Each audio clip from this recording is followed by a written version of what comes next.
صحنه‌هایی که مشاهده می‌کنید مربوط هست به 13 اسفند ماه سال 1404 و حمله وحشیانه دشمن آمریکایی و صهیونی به یکی از مراکز عرصه سلامت هست.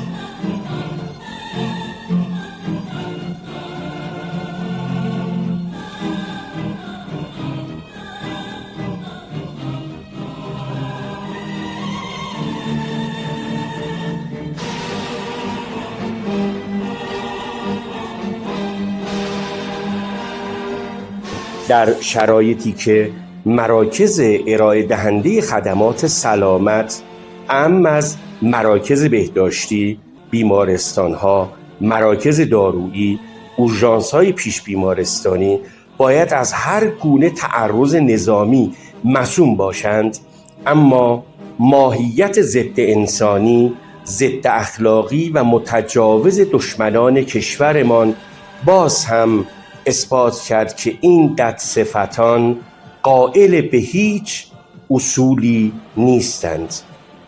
فراموش نکنیم حمله به مراکز سلامت حمله به زندگی و حیات است.